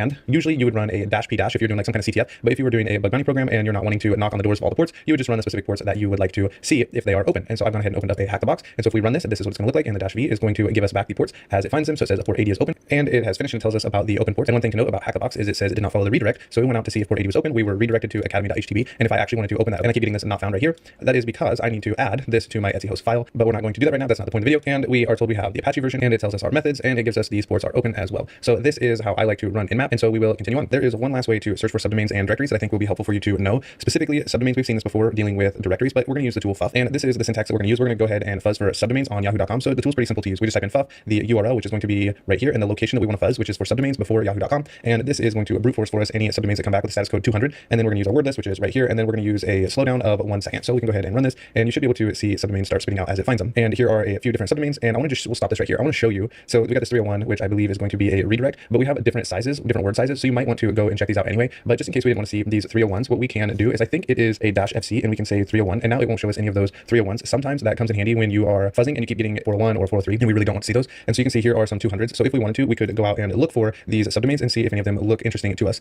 Now, I have mentioned this before. You can also fuzz for directories, and you can use the fuzz like this in this location. And now if we run it, it's going to look for directories. And lastly, one thing I also want to mention is when you are fuzzing for APIs, fuff is also a really great tool for this. So we'll go ahead and delete this. And if we were going to be looking for, let's say there's an API that looks like this, api.yahoo.com, and we wanted to fuzz for valid endpoints and see what we could find, we would just go ahead and run fuff like this and look for endpoints and then go out to the webpage if we are able to and look at the JSON. If not, I have a tool that will fuzz APIs for us and actually give us the JSON right here in our terminal. And you can go check that video out. I'll link it in the description if you would like to build that tool. It'll save you some time having to go out and look at the JSON itself, and it'll just print it right here in the terminal for you. So with that, that is fuff and how we fuzz for subdomains and directories. All right, so it is always good to have a couple of tools in your tool belt. So you can go ahead and run dirb like this, and we can run a yahoo.com, and we don't really need any more than just this right here. So it's just an HTTPS, and then we'll run yahoo.com, and it'll automatically start fuzzing for us just like that. It's really simple to use. So sometimes fuff might give you some errors or it's not working quite right, and it's always good to know of other tools. One of the cool things about dirb is you can run it recursively, and so once it runs all the way through your word list, and let's say it found yahoo.com/football, the next time it runs, it'll run yahoo.com/football, and then it will look for more directories within that football directory, which is really cool. So dirb is also a backup fuzzer just in case fuff isn't working for you. Another helpful tool that you're going to use, especially inside of CTFs, is WP Scan, and you're going to use this with WordPress sites. So I've gone ahead and opened up Hack-the-Box, and I have a tenant running here. And if you have a Hack-the-Box subscription and you're wanting to follow along, you will need to add tenant.htb to your Etsy host file, which I have already done. So the WP Scan tool is going to go out and look at all of the plugins on the WordPress site and see if any of them are vulnerable, if any of them are out of date. It's going to check the actual theme and see how old it is and how long it's been since it's had updates. And we can go ahead and check out WordPress Scan right here, the WP Scan -help, and it will tell us all of the different flags and everything that we are able to use. And one thing that I can never remember what it actually looks like is this right here is the -- plugin detection. So what we will do is we'll type in WP Scan --URL http// and then we're going to go tenant.htb, and then this -e right here is going to tell it that we want to check all of the plugins. I sometimes call it all ports out of habit, but I think it's all plugins. So we can actually just look. If we scroll up, we're going to enumerate all plugins right here, and we want to use the --, and then we want plugins -detection, and then we want to use aggressive, and then you can do a -o if you want to save this in a file. I pretty much never do that. I'll just open a new tab and come back. Sometimes I'll have a whole bunch of tabs open up here, and it's not always that helpful. So it will flag things like this and tell you that a version is out of date. And I told you this in the last video, but I especially am really bad with WP Scan because you get a lot of information, but you should read all the way through all of this. I remember doing a CTF about 6 months ago, and I ran a WP Scan, and I just skimmed through it, and I ended up missing a vulnerability that gave me remote code execution, and I wasted several hours of my time enumerating when I should have just read the entire scan. So make sure you read the entire scan when you run one. It might take you a little bit of extra time, but it will always be worth it because it will give you information even if you think it might not be helpful. It's like right here, it doesn't flag this, but it might be worth going out and checking this version 5.6. It's insecure in this specific release, and you can go and check these different version numbers, and this might take a little while because we're running the aggressive, but that is okay. So this is WP Scan. You're going to want to run this whenever you come across WordPress web applications. It is going to be your friend. You're going to use it regularly throughout your penetration testing career, especially in the world of CTS. And always remember, read the output. In this video, we're going to cover how to choose a bug bounty program for you to attack. One of the first things you have to do is figure out a target that you want to start doing your recon on. And sometimes people can become paralyzed by analyzing all the different targets and trying to figure out which one they want to attack first. And so I want to try and help you figure out how to narrow down your options and then specifically choose one and then start your recon process with. So before we jump into this too far, I kind of wanted to give you a little bit of encouragement. And I'm not really a Star Wars fan, but I came across this quote a really long time ago and I found it to be really helpful. And it says, you want to know the difference between the master and the beginner? The master has failed more times than the beginner has even tried. And I think this is really helpful when trying to figure out how these top hackers are finding so many bugs and so many other people are struggling. It is because they have dedicated a lot of time to specific platforms and to learning this craft. And so we just have to keep moving forward every day and you'll be getting better. When life gets you down, you know what you gotta do? What you gotta do? Just keep swimming, just keep swimming, just keep swimming, swimming, swimming. What do? We swim. So I decided to add just keep moving forward to a t-shirt recently because it really does show the perseverance that you have to have in the field of cybersecurity. So let's go ahead and take a look at HackerOne and narrow down some potential targets. And I'm gonna show you my process for doing this. So let's go ahead and jump into it. So here we are on HackerOne, and one of the first things I like to do is come into the hackers, and then we need to go to the directory so that we can start looking for different programs. And now I like to click launch date, and I like to sort by the date. I want to go from the newest first. I accidentally clicked it one too many times, and I actually believe you have to be logged out of HackerOne to have this feature work. So if you're logged in, go ahead and log out, and then you can look through here. And then once you have them all sorted out, one of my favorite things to do is open them up and look at the scope. I like to see how big the scope is and make sure that there is a really large scope, because one of my personal biggest struggles is I will open a program and I'll get started, and then in 20 minutes I find myself out of scope, and this can be a problem. So I really like to have large scopes. It also means you have a lot larger attack surface, and there's going to be a lot more diversity in where different bug bounty hunters have been looking and testing, and so you're more likely to find a bug. So let's go ahead and scroll through some of these, and let's look at some of the scopes. Maybe we can look at this link tree. I have actually never looked at this, but you can scroll down and look to see how large their scope scope is, and it seems like they have a pretty large scope, and then you need to make sure you stay away from these specific ones. And so make sure when you are searching for a target that it has a large scope. And one of the second things that you should search for is something that you're really familiar with. So I've noticed that there can be a lot of like currency trading programs on here, and I'm not familiar with a lot of the online currency trading programs, so that's something that I'm going to just avoid. But maybe you're into shopping and you're like, I want to check out Fossil, I want to see what kind of scope they have, and you can come in here and read about it. Maybe you're really into gaming, and I'm pretty sure here's GameStop. There are quite a few game style programs on here, and you can go ahead and attack those. I'm pretty sure PlayStation is on here, GameStop is on here, and if you're familiar with those websites already, those are going to be something you're going to want to attack because you're going to already know how the web app functions and what should be happening when you click on different links or log in. And so pick a program that you personally are familiar with and are already interested in. And a subpoint to this is pick a program that you're really interested in, because you're going to be interested in clicking through the website, seeing what's happening, what products there are, and maybe you'll be interested in looking at the projects, and it's going to help you figure out how the website functions. Just because you're going to be a normal user, then there's going to be things on the website that you want to look at and click through and check out the functionality, but you're also really interested in what they have to sell. This is going to really help in keeping your interest. And so pick a program that you're familiar with, or one that offers some kind of service that you're really interested in, or products that they're selling that you would be a potential buyer of. Now, the reason I told you to sort the programs by date is because the newer the program, the less likely they are going to have already been tested by a bunch of different penetration testers or bug bounty hunters, and is really going to help you land a vulnerability before anyone else, because the web application just hasn't been picked over as much as the older programs. And another tip to this, and is really popular and probably really common knowledge, is to choose a program that is unpaid. So you can come down to one of these unpaid programs and hack on one of those, because the top hackers are going to be going after the programs that offer rewards and financial gain, because they're doing this for a living. And if you're just trying to get that first bug, then you can go for the unpaid programs, and then also the newest unpaid program. And the last tip is kind of an OSINT tip, and I think this is really going to help you in your ability to find bugs based on what the developers are posting. So go onto all the social medias and follow the developers that work for a specific company. So if I was going to come over here to MongoDB, I'd want to find the developers that work for MongoDB on Twitter, find their GitHub pages, follow them on any social media that I can, because developers will often brag about the different software that they're using and they're implementing into different projects. And then lastly, they're going to be pushing their new code to GitHub. And if you are following them on GitHub, you can go and check out the code that they have published before anyone else and see if you can find any vulnerabilities within there, or maybe they have pushed some sensitive information to GitHub that they otherwise shouldn't have. And so following the developers is going to be really helpful. And one last thing the developers will often do is when they launch a new subdomain or a new area of the web application that wasn't previously launched, they'll often post about it and they'll tell you what is going on that specific page. And following the developers is one of my last tips in trying to choose a program. If there are a lot of developers that you have the opportunity to follow on a specific program, this is going to help you be one of the first ones to find new pages as well as code that is being pushed to GitHub. Thanks for watching. I'm going to be installing a few tools here, and it won't take very long. But the first thing I want you to install is gedit, and I already have installed it just like this. So if I hit enter, it will pop open this little text pad for me here, and I can write information and create files. I like to use it instead of Nano or V or Vim because it's just a lot easier to move around. I can actually use my mouse to click around inside of the text file. So the way to install this is type in sudo apt install just like this, gedit, you'll hit enter your password, and it will install for you. And then the second thing I want you to install is sublister. So we type in sublister like this, not like that, like this. You can see that it doesn't do anything for me, but if I type in sudo apt install and I hit enter, type in your password, it will go ahead and install sublister for me. And now if I type in sublister like this, it will turn blue and now be ready for me to use. And we will install Fuff. I don't think Fuff, it is already on the Kali box, so we don't need to install any other tools. Those are the only two we need to install, and we'll go ahead and start looking at how to use the most common tools for the world of bug bounty hunting. One of the most popular tools for finding subdomains, and the way you use it is just type in sublister, just like this, and then you will type in the domain you want to pull down subdomains for. So we'll type in www, we need actually a -d in here, so we type in -d, and I think we can actually just type in yahoo.com and hit enter, and it will automatically go out and start searching for subdomains for us. One of the important things to know is that when it pulls down subdomains for us, not all of them are going to be in scope, and you should definitely check to make sure they're in scope, and some of them may not even be owned by your target. So in this case, we're looking at Yahoo, and some of these might not even be owned by Yahoo. So one of the things I like to do is if I just open up this URL right here, and at the bottom, I like to look to make sure that it says it is owned by Yahoo. And so this is Sublister. This is a great way to pull down subdomains. There are other tools and other ways to use this, but this is one of the most common. And from here, we can actually brute force other endpoints with Fuff, and we'll go ahead and check that out. So with Fuff, this is one of my favorites because when it brute forces, it goes so quickly. I actually like to slow it down, or if I do run Fuff, I always use a VPN just in case my IP gets banned. I can just change my VPN to another IP address and continue on. But I usually do slow down Fuff, so that way the server doesn't think I'm trying to DOS it. So when you use Fuff, it would look something like this. We can type in fuff-help and look at the usage we're shown right here. You have to have a word list, and then there's some other flags in here and the URL. So what we would do is use fuff-w, and then we can go, I think we can type in user, share, word list.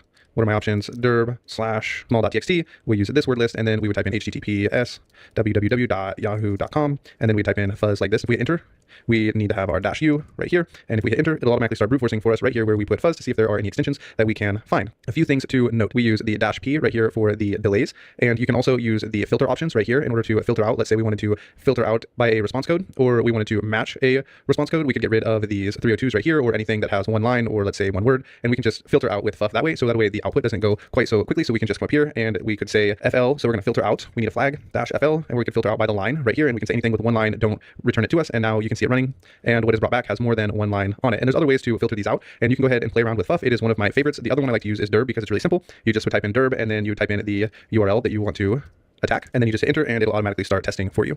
So those are my two favorites. I like to use derb if I just need to do something quick and simple. If I'm looking for speed, I will use Fuff. All right, there is something called Google Dorks or Google Dorking, and I'm not really sure why it's called this. So if you know, you can leave a comment and let me know why it's called Google Dorking, because that just seems like a really weird name to me. Maybe I could Google it and find out. But the thing about Google is pretty much everything on the internet is stored inside of Google, the search engine. You just have to know how to look for it. Google is constantly crawling the internet and storing new files, new URLs, and more information into their database. You just have to know how to find it. So let's say I was looking for a doctor named Charles Hodge. What I could type in is just Charles and then type in Hodge. college. We'll go with Charles Hodge right here. This is what I was going to use. And we hit enter. This was Princeton Theological Seminary's president, but this is not the, let's say, MD that we're looking for. What you can do is just add quotations and put in MD. And now everything that comes back will be medical doctors, or you can put in literally anything you want into these quotations and it will find it. So an example of this is if we say we want HackerOne, it'll pull up HackerOne. And let's say we want the HackerOne programs. If we type this in, it'll pull it up for us anyway. But what we could do is add in the quotes just like this and say the programs and hit enter. And now everything that comes back will have to have programs inside of the search. And so this is one of the ways to use the Google Dorks. You can also do this with GitHub as well. When you are searching through the GitHub code, you can type in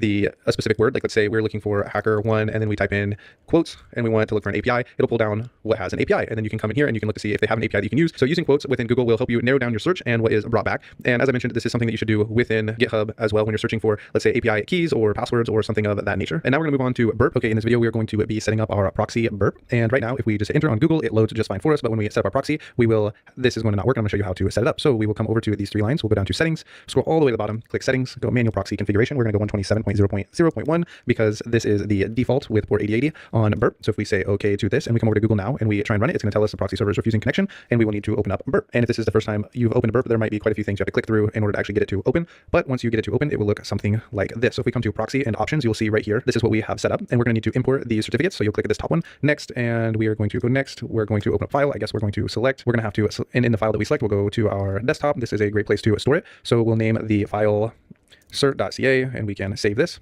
It will save to our desktop. We'll say great.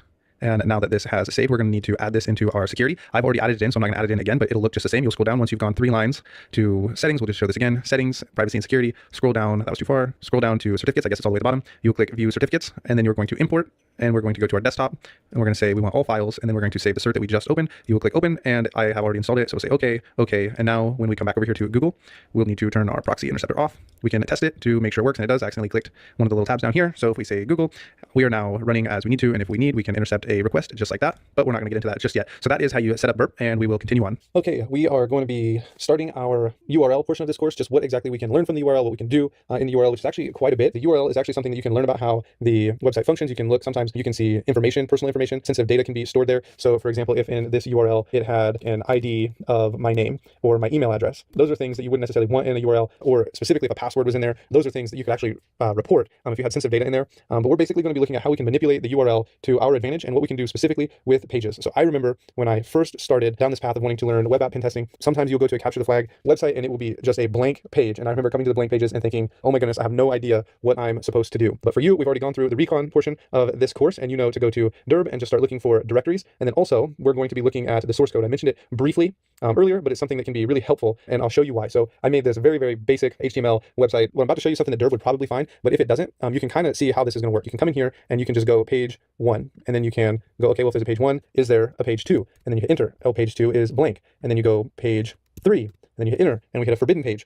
And so if we have this forbidden page, there's something on it that we're not supposed to be able to access. Well, how can we get there? This is when remembering looking at source code can be really helpful. And so we can come over here and we can go view page source, and you can look through and see just how basic this really is. And you can see that we have something hidden, and you can go, there is this directory or this file for more information. And so you can come here and you can copy this and you can paste it in up here. Another way to come across this is you can see that this is hidden. We're going to cover this in more detail as we go through the course. But as you go to the source page, one other thing that's really helpful to look through is to right click and just go inspect. You can inspect what is on the page. So basically the same thing that we saw was the source, but you can see where this is hidden. Sometimes you will have login pages and there will be hidden fields that you can open up and try and manipulate. And you can just actually type this into text and it'll actually show up on the page as plain text. And so we have this file here. If you remember, we had page 3 was forbidden, and we're not able to enter into it. But we can try. This HTML actually won't be on any websites. I just didn't take the time to remove it. And so we'll ignore it and act like it isn't there. But if we remember from this right here, we have this edit 3, which I'm guessing is our page 3. And then this is the forbidden page where you can access files. Now, we're actually going to go and practice something very similar to this. And when you do this, what you're going to need to do is go to Google. I would encourage making a new Gmail account and then going and signing up on HackerOne. And then we're going to be using Hacker101 to practice what we just saw for us to be able to gain some practice. It is a CTF. Okay, we are going to set up our HackerOne account. You can actually come into Google and type in Hacker101. This is going to be their capture the flag practice area. And you can actually click this. And what will happen for you, I've already logged in, but what will happen for you is it's going to say, it'll bring you to a login page. Once you reach the login page, you will have to go and create your own account with HackerOne. And once you create your account with HackerOne, you can navigate back to Google, type in Hacker101, and then click on the Hacker CTF. And then it will bring you back to login. You'll click the blue button, and then you will log in, and it will bring you to this page. And if it doesn't bring you to this page, you have a navigation bar very similar to this one, and you will just click on CTF, and then you will be at this page. But you're going to have to register in order to reach this page. And then what I want you to do as we begin working with actual vulnerable websites is go ahead and click go. This is going to be the very first challenge I have for you. Once it loads, you're going to be brought to this page. And the way HackerOne has set up their training program is that you will have flags and it'll have a bunch of random numbers. And once you reach that flag, you will know you have found the area of the website that you were not supposed to find or is supposed to be vulnerable. And so with that, I want to have you pause this video and see if what you've learned in the last lesson, you can figure out how to find the flag all on your own. So with that, pause the video and give that challenge a go. Okay, if you got it, that is great. If not, I'm going to go ahead and reveal to you how to find this specific flag. Before you do, I would challenge you to go back and watch the previous video and just see the steps that I walk through, and then go ahead and come back here and give it a try, because I am certain with what we have covered, you can find this flag on your own. So the way we find this very first flag is by coming in here and just right-clicking and then going to view page source. And then we can look at the page source and we can see what is in here. And it has a background image. And then here it is, background.png. Just a little bit ago, I actually came in here to try this, and my guess was this is going to be a file that we were not supposed to be able to access. And so copied this, came over, and pasted it at the end of our URL. We're gonna paste it, and then hit enter, and then here is our flag. We're going to move on into the next video, and I'm going to help you get set up on what you're looking for, and then I'm going to turn you loose and see if you can find the next flag on your own. Okay, we are ready for challenge number 2. We're going to come into the first easy program we can enter. We're going to only find one of these 4 flags. We'll actually come back later. We're going to go ahead and click go and pull open this vulnerable website, and I'm going to turn you loose once this loads, because everything that we have done so far that we've covered should give you everything you need to know to find the flag that we're looking for in this specific capture the flag. And so with that, I want you to go ahead and click around in the website and see if you can find the flag. And so we can go ahead and pause the video now and see if you can solve the first challenge. I believe we've covered most everything you need to know to find this flag. And so the first thing that we would do is just start clicking around, and you can maybe make a page and see what happens. We've got a page here. We're on page 9. And so we can go back, we can edit this page, and we can see we can edit our page 9. We can go back, we can click on the markdown test and click the button that doesn't really do anything. Can come in and view the page source. We can look around. There's not really a whole lot here for us. And so we can go back and we can go to home, we can go to testing, and just as we continue to click around, a couple of things that stand out to me in our URL is that we have this page. So we can come into, let's just go into the page that we created. We can come in here and just go page 1, page 2, page 3, not found. Well, we know there has to be at least 9 because we have created page 9. So we'll go to 4, 5, and then we hit the forbidden page. If you remember in the example that I showed earlier, we have seen a forbidden page before, and then we'll keep going. We'll go all the way up to page 9 and look at every single one, every single option we have, because we know that's how far we are as we created. So we have all these, and then page 9 should be the one we created. So what page was that was forbidden? It was page 5. So how do we access this? We can go view page source. It says we don't have permission, and it is forbidden. Well, there is another way to view this page. If you remember from the example website that I made and showed earlier, you would know that we can try and get around this because we have the option to edit this page. And so if we edit this page and we know that we can edit the page that we made, maybe we can edit the page that was forbidden. So we can come in here and put in 5, and there it is. There's the flag. So I hope you found this. I think by now we've covered everything needed to find a flag like this in the URL. I have a few more challenges for us to go ahead and try. They're going to be on a website called Over the Wire, and I will actually help you navigate to that page and get logged in. We don't actually have to make a user or create a user, which is very nice, and so it's very easy to access and to practice on. And so with that, I'll see you in the next video, and we'll get that all set up. Okay, we are ready for a few more challenges. And so we're going to go ahead and head over to a website called Over the Wire, and you can click on it or type it in, and we're going to go ahead and click on Nodus. This is where we're going to be working out of. We can click on that, and it will pull it open, and this is where we're going to get started. I'm going to go ahead and open a new tab to keep this one open. So we're going to start on level 0. Password is going to be level 0. And so all we have to do is copy this URL and paste it in, and then hit enter. And our password is going to be Nodus0 and Nodus0. And then we'll hit enter. And every time you find a new flag, you will come up here and you will change the 0 to a 1, the 1 to a 2, the 2 to a 3, and it will prompt you and say username. And so we have Nodus0 right now. The next username will be Nodus1. And then the flag that you find will actually be your password for the next level. We have gone over everything needed to find this first flag. And I want you to go ahead and try and do that now. Okay, hopefully that went well for you and you were able to find the first flag. But before we get into that and get going too far, there's one thing I forgot to mention in the recon portion of the course, something that we will use in Nodus and you will use later on in your bug bounty hunting career, is the robots.txt file. So you can have, the way we get to that is you just hit a / and then you hit robot.txt, and then you hit enter, and it will take you to a page. This one doesn't have one set up, but it'll take you to a page that doesn't allow search engines to find it. So sometimes websites will have files that they're hosting online that they don't want Google displaying, and so they'll have a disallow or allow for Google and Bing and Yahoo and other search engines to go through and crawl their website, and it will go through that robots.txt file and will say do not allow Google or Bing or Yahoo to crawl through these files. And so it's always a good thing to check the robots.txt and roll through and see what's allowed and what's disallowed, and then visit those disallowed files and see what's in there, or those domains or directories that we find. And so with that, we'll go ahead and solve this challenge. And so I hope by now you know one of the first things we do is to go ahead and view the page source, or you can inspect the element. Either one works. I like to view the page source because it gives us a more complete view. And so one thing I want to mention about the Nodus levels is everything inside this head tag, which will be from here to here, doesn't have anything to do with the level. And so sometimes you'll see the password for the previous level up here, which the next one would be right here. This is our password for this challenge. And so I hope you found this. And next time, if you view the page source, this password will be right here. And just so you know, it's inside the head tag. And so it's not actually anything that's going to be relevant to us. And so here's the password for the next level. So you can go ahead and copy this. And the way we get to the next level, if you remember, is come up here, go to Nodus, change this to 1. It will prompt us for the username, which is going to be Nodus1. And then our password, which we just found in that flag, and we hit enter, and that takes us to the next level. And if you want to go ahead and try and solve this challenge, you can do that now. I'm going to stop this video, and we will solve this challenge in the next lesson. And so this one says that we are not allowed to right click. It's been blocked. However, for me, if I go ahead and I use my keyboard to right click, if I hold down Control and hit the right click or click, then it works for me. And so my right click is available through using Control, and then I do the exact same thing. I go to View Page Source. And then once in here, you can look through our code. And then they've got it commented out. The password for Nodus2 is, and then here's our password. Now this may seem really easy, but you will actually find people who have put in these comments in the code of a username or a password or an API key, and they just have forgotten to delete it. So they'll put them in here while they're developing the site or while they're writing their code, and they need to remember their username and passwords, other sensitive information, and you will actually come across it just being hard-coded right onto the site. And so that's why we check the code. And sometimes you will find you will really find something just like this, a username and a password. These seem very easy, but they're also very practical, and they're something you will come across pretty regularly. All right, this is an update. Since I originally made this video and was saying that developers will accidentally push usernames and passwords, I was working on the back end of a web app, and I accidentally pushed my database username and password to the public GitHub page. So when I say this happens, I mean it. I have done it. I'm sure almost every single developer at some point has pushed something sensitive to GitHub, and it is something to watch out for. So there is my update. And so I guess I shouldn't say pretty regularly. You will come across them. Most people will have already reported these. This is why it's important to be one of the first ones on a site to pick a specific target and make sure you keep up to date what's coming out new on different domains and different subdomains as you continue to work through different programs and your bug bounty hunting. So we'll go ahead and copy this password. We'll come back to our main site. We'll type in Nodus2, and we will type in Nodus2 and paste our password. I'm going to not save this.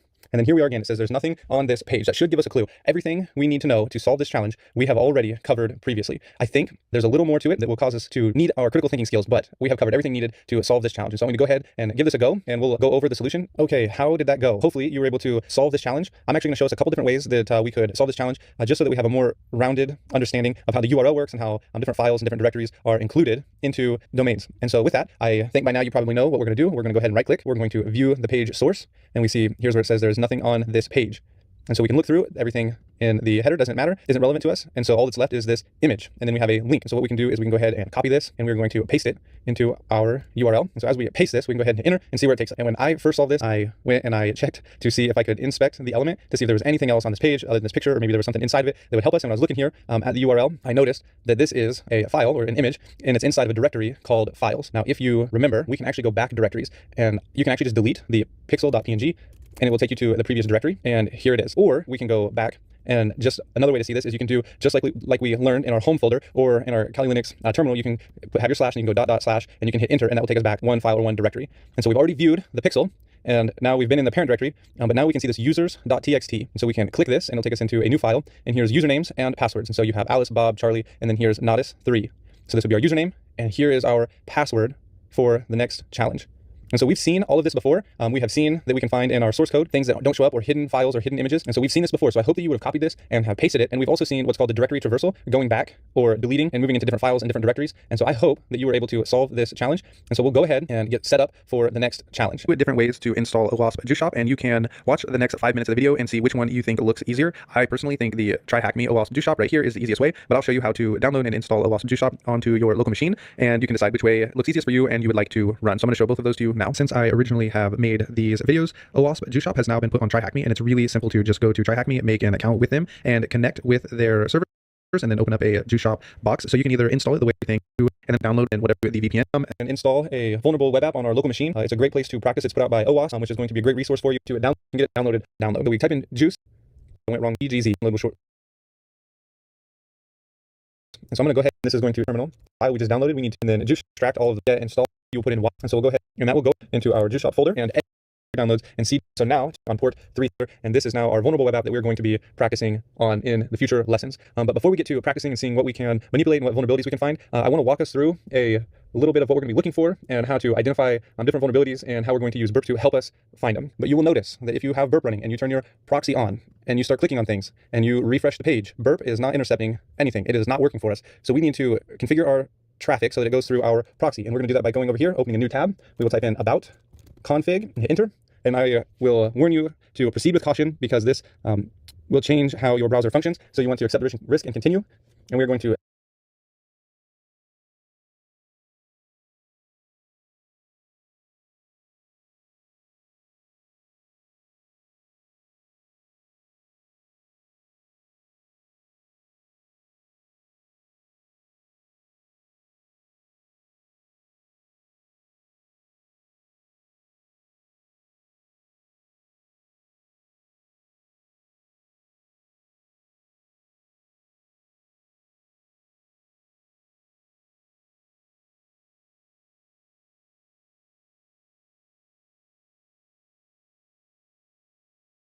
type in network dot proxy, and this one right here, allow hijacking localhost. We'll click this, and we need it to change to true. And then we can go ahead and close out of this tab. And now if we refresh our page, you can see that our traffic is running through Burp and we're able to intercept the requests. Okay, in the next few videos, we're going to be going through a couple different PowerPoints. The reason for this is I think it's really helpful for us to have some kind of foundation before we begin looking at examples. I think by the time we get through the PowerPoints, you're going to be a little confused and probably still not know what exactly we're looking for, what's going on. But my hope is that with the PowerPoints and then just a couple of examples, you'll be able to start finding some of these bugs on your own. And we're going to be practicing on Hacker 101 as well as JuiceShop, which we just downloaded. And we're going to be looking at how to use Burp before we begin looking at trying to exploit some of these vulnerabilities. I think that you will be using Burp a lot. And so it'll be helpful to go through and kind of look at how it works and explore just a couple of its functionalities before we begin our exploitation of some of these vulnerabilities. And so we're going to be looking at IDORs, business logic errors, and we are also going to be looking at manipulating user input and cookies and tokens as well as we continue in this course. And so we're going to begin by looking at insecure direct object reference. These are called IDORs. That really doesn't tell us a whole lot, but they're really simple to understand once we get going. These IDORs are going to be just parameters that we can change so that we can bypass specific functions on a web app. With IDORs or business logic errors, you can bypass payment options, you can reverse payment options so that you're the one getting paid, you can put things into other people's carts. There's a lot of different ways you can use IDORs, and when you're out hunting on your own, you're gonna have to be creative because there are many different ways that you can exploit IDORs. You can skip login pages, you can access someone else's account. I personally, one of the first bugs I ever found was being able to write on someone else's social media platforms. It was actually just one platform, and there was just one specific area of the web app where I was able to change an ID and write on someone else's wall of their newsfeed. And so that is an example of an IDOR. You can also leave feedback on under someone else's name. You can edit another person's blog or their post. And so these are just examples of IDORs and different ways that you are going to be able to find them. And IDORs and business logic errors are going to be the most common bugs out there, which is a great thing because it makes it easier for us to find them, and they are easy to find as well. And so these are something I think we should learn very well. And we are going to have a significant amount of time to practice these because there's actually a lot of different areas and ways to practice these, especially in JuiceShop, which we just downloaded. The best way to test for these, and I think the only way, is by creating 2 different accounts. It is always good to create 2 different accounts because you will have to test in real life against your own accounts. You cannot test on someone else's account. So you can't write actually on someone else's wall. This would be out of scope, or you can't leave feedback as a different user. These will always be out of scope. You don't want to ever mess with the functionality of the application or the people who use it. You will only use your own accounts to test against, and it also makes it easier to use your own account because you already have a second ID number that you can use on your attacker account. So you'll have an attacker account and a victim account that you will use. And so you don't want to test on someone else's account. An example, or a simple example to remember, is to look for hidden inputs. You'll actually see this as well in Burp. When you create an account, it won't say input type hidden, but you will see such as a name and your username, and it will say, are you an admin? And then it'll say value no. An easy way to show one of these errors is just to change this value to yes or true, and you will automatically have admin privileges. And we're actually going to be able to test this out in JuiceShop, something just like this. So you'll get to see this in action. And so we're always looking for parameters and things that we can change to get us somewhere that we should not be. One of the other places that you will find IDORs is in cookies. A lot of times cookies and tokens will host user information. So that's how websites will keep you authenticated. Not all of them, but some of them will be through cookies. And so you will have inside cookies, maybe you'll see something in your cookie like user ID and then a number, and you can change the number to something else to see if you can access that account. For example, if you had 2 accounts, you'd take the user ID of your victim account and you would replace it on your attacker account and see if you can access parts of that application that you shouldn't under another user. If you were getting malicious with this, you would change the value to 0 or 1 and see if you could gain admin privileges to the web app. And another way to test for this is to see if you can log in, save your cookies first or your tokens, and then log out, and then see if you can log in and delete your previous cookies or tokens and then repaste in your new ones and see if they have been terminated or ended. If they haven't, this would be a logic error because when the session has ended, so should the cookies or tokens. And so you can see what to manipulate and where you can manipulate different things within cookies and tokens as well. These aren't specifically IDORs, but they're similar. They're similar enough that I think they can be included together. And so when we're testing, we're going to be using Burp. This is going to be where we're at the most. Sometimes you will be able to see these in a URL. For example, if we have this example here, www.website.com, and let's say you have an invoice, you just purchased something, and it says your invoice number is 12. In a URL, you can just change this 12 to an 11 and see if you can access another customer's invoice. And if you could, this would be a sensitive information disclosure, something you shouldn't be able to access. And that would be a simple IDOR. I think they're easier to test for in Burp because it's all laid out for us, as we'll see in the coming videos. And so also another example would be you can upload images or resumes, like on Indeed, you can upload a resume. And you can see in the URL, if you pull your resume, so let's pretend this is Indeed, and it says www.indeed.com, and then it's got a slash, and it says resume equals 87, and that's your resume. You could change this and see if you could access someone else's image or resume, just like you would have with the invoice, and see what you can access. But remember, out in the wild, we are testing our own accounts. And so I actually have an example here for us. I pulled off of HackerOne of an IDOR that somebody actually has found. And so we'll walk through exactly how he pulled this off. And so he goes to the website, remember, creating 2 accounts. He has a victim, logs in as the victim. He creates a blog on the site. He saves it. And then what he ends up doing is going into the victim account or the attacker account, and he does the same thing, makes the blog. And then from there, clicks the save button, and then goes to the edit user profile and saves it, opens up Burp. And then what happens is he can change the ID with the victim's ID. And this would be a clear IDOR accessing something that you shouldn't be able to. And we've seen things similar to this with the URLs earlier in changing URLs. And then he forwards the request to go to the victim's account and the website information. And and you can see that it has changed. And so this is an example of an IDOR. I think we'll be able to make this sound a whole lot easier once we're actually walking through them. And so I want to go and talk a little bit more about cookies and the URL and what exactly we can do with them. Then we're going to look at how to use burp to find IDORs. And then I want to turn you loose and let you try and find an IDOR on your own. In this video, we're going to talk a little more about URLs and what we can do with them, cookies and tokens. And then we're going to look at something called CyberChef. And then we'll move into burp and exactly how it is going to help us in its functionality. But before we get there, I was talking with my wife and I just said, hey, I think I'm going to have to warn that my PowerPoints are going to be full of errors because I actually made them just for bullet points for myself. And I was going to keep them on my second monitor. And then I realized I didn't have anything to show you and I wasn't just going to have a blank screen. So if you're wondering how can somebody with a PhD have such poor quality PowerPoints, they were originally just my notes. And so I decided rather than sit here and comb through them and go back over it, I will just show you. This is basically what my notes look like when I take notes and walk you through them just so we can have a better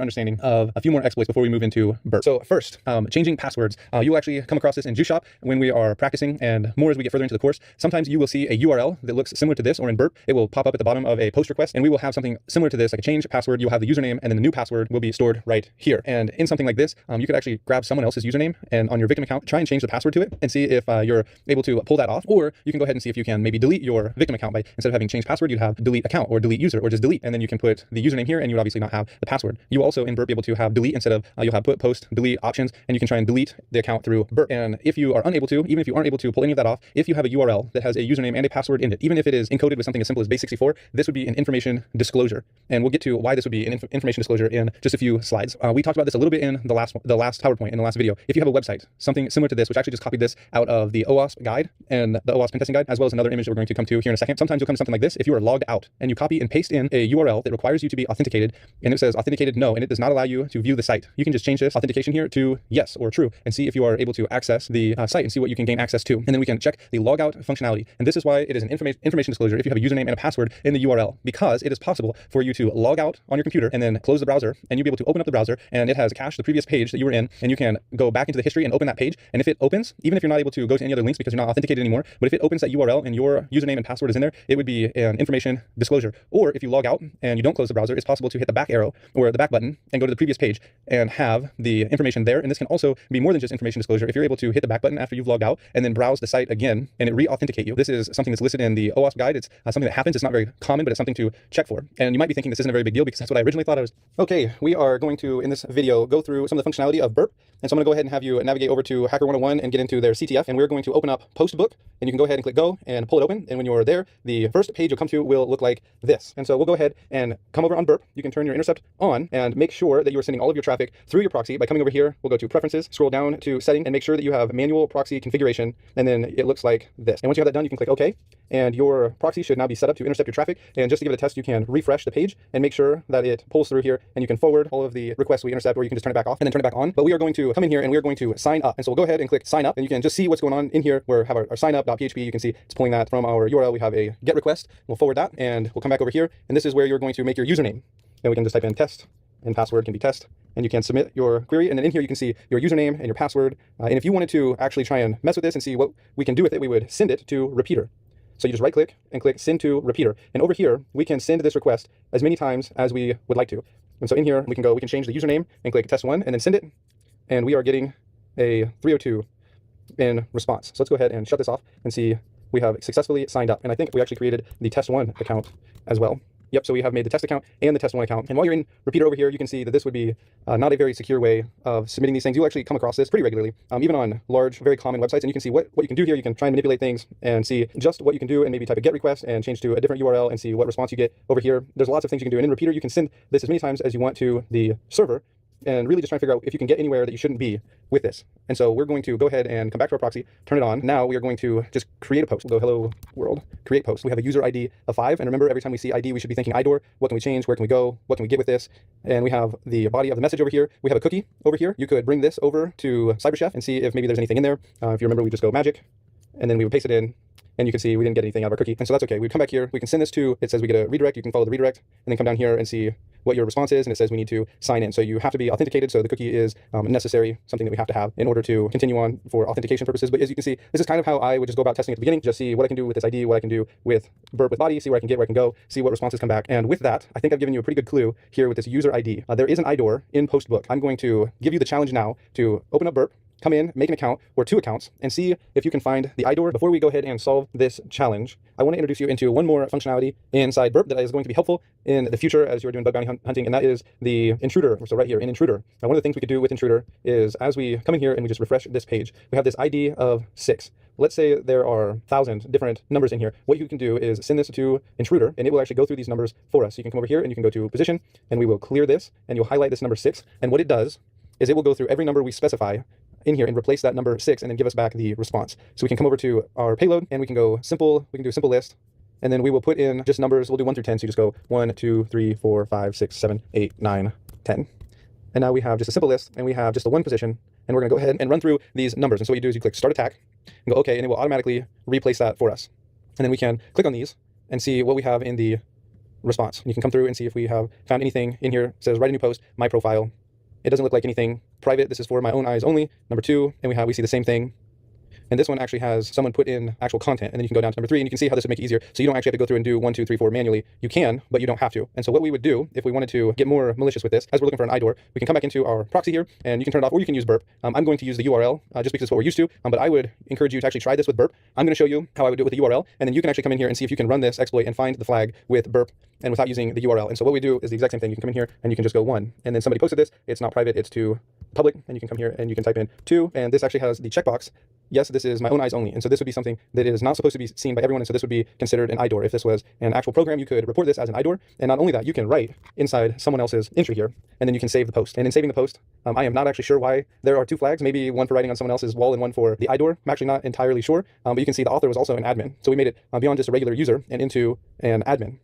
And so this is how iDoors work. We're going to be moving from Postbook into JuiceShop. And the way I want to work through the JuiceShop vulnerabilities is by giving you just little hints, maybe telling you what part of the application there is a vulnerability, and then setting you free. And after you have spent a significant amount of time and you're starting to get frustrated or you want a clue, just continue watching the video, and I'm going to work through some of these vulnerabilities step by step. But I want you to give it a shot and try and figure out where the vulnerability is and see if you can solve the challenges on your own. And only if you're really struggling, come back and get another clue, and then pause the video again and see if you can figure out the rest of the challenge on your own, kind of like we have been doing. But from this point on, it's going to be a lot more difficult for me to show you very specific vulnerabilities on multiple websites, because at this point, JuiceShop is going to be our main place of working, because there's not a whole lot of options when it comes to practicing specific vulnerabilities and then me showing them to you. So I want to give you clues of where they might be located in the application, and then set you free to try and exploit them, and then only when necessary help you with another clue. And so with that, you can actually continue playing around in Postbook and see just what else you can do in finding iDoors. Okay, we are ready to find our first iDoor.